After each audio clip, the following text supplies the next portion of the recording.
បាទនេះគឺបញ្ហាដែលខូចលើបតបងប្អូនបញ្ហាដែលម៉ាស៊ីនខូចឆ្លងហ្នឹងហើយអត់ដើរថាច់ទេខ្ញុំទទួលបាន iPhone 14 Pro Max មកដើមបាទបន្ទាប់ពីយើងជួសជុលហើយបាទក៏រៀបគុំចាប់ចូលតេស្តតាក់ទងនឹងការងារជួសជុលលើម៉ាស៊ីននេះយើងបាទធានាលើការប្រើប្រាស់ជូនបងប្អូនរហូតដល់2ខែពេញ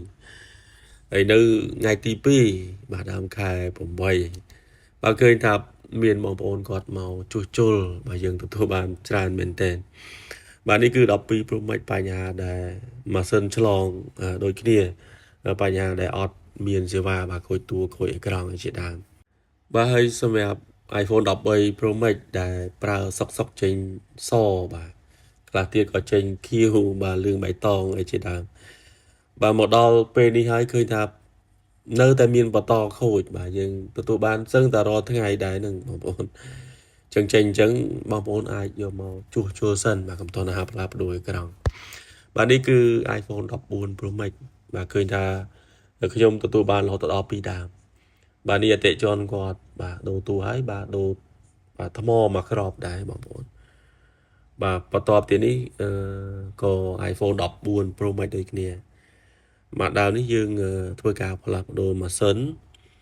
ហើយយើងដូរតួឡើង17 Pro Max ហើយនឹងដូរសំណុំជើងសាកថ្ងៃផ្នែកខាងក្រោមនេះគឺ iPhone 11 Pro Max បាទឡើង17 Pro Max បាទតេជនយកមកពីដើមបាទរបស់គាត់មកដើមទៀតហ្នឹងគឺ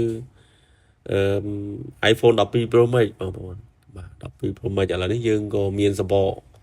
ឡើងទៅ17 Pro Max បានហើយបាទហើយបន្តទៀតបាទតកតងនឹងបញ្ហាដែលស្ទើរថ្ម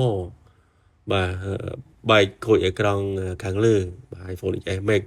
បាទយើងក៏ផ្លាស់ប្ដូរតួស៊ីនផងដែរនេះគឺ XS Max បាទឡើង15 Pro Max បាទសម្រាប់ការងារផ្លាស់ប្ដូរម៉ាស៊ីនខ្ញុំទទួលបាន12 Pro Max រហូតដល់3ដើមបាទដើមដំបូងនេះគឺយើងផ្លាស់ប្ដូរម៉ាស៊ីន 128G អត់ scan បាទដើមទី2នេះយើងបាទដូរ 128G ដូចគ្នាតែមាន scan ហើយបន្ទាប់ទៀតនេះដើមទី3បាទតេជន់គាត់យកជាប្រភេទ odd scan ទេ odd scan នេះវាធូរជាងបងប្អូនហើយ promotion គឺនៅតែមានបាទបិទជំរាបទឹក free skin ហើយនឹងថែមទាំងសហជូនបងប្អូនមួយឈុតបញ្ហាដែលបាទអត់សារបាទនេះគឺ iPhone 12 Pro Max យើងធ្វើការផ្លាស់ប្ដូរសំណុំជើងសាកនៅខាងក្រោមក៏ដូចជា iPhone 13 Pro Max បាទបញ្ហាដែលបែកកញ្ចក់ខ្នងក្រោយហើយនឹងនេះគឺ Samsung Note 10 Plus បាទយើងធ្វើការផ្លាស់ប្ដូរអេក្រង់បាទហើយនឹងធ្វើការផ្លាស់ប្ដូរកញ្ចក់ខ្នងក្រោយផងដែរបាទនេះគឺ XS Max បាទក៏ធ្លាប់ជួសជុលនៅ VFix ដែរគាត់ថាឥឡូវនេះគឺបែកតួខូចអេក្រង់បាទតេជន់គាត់យកមកឡើងម្ដងទៀតបាទបន្ទាប់ទៀតនេះដែរគឺ Samsung Note 20 Ultra បាទបញ្ហាដែលខូចអេក្រង់បាទនឹងបែកកញ្ចក់បាទជ្រុះឡែនបាត់ទៅហើយយើងធ្វើការផ្លាស់ប្ដូរអេក្រង់ copy OLED ជាប់តួបាទដូរកញ្ចក់ក្នុងក្រោយគឺដូចថ្មីតែម្ដង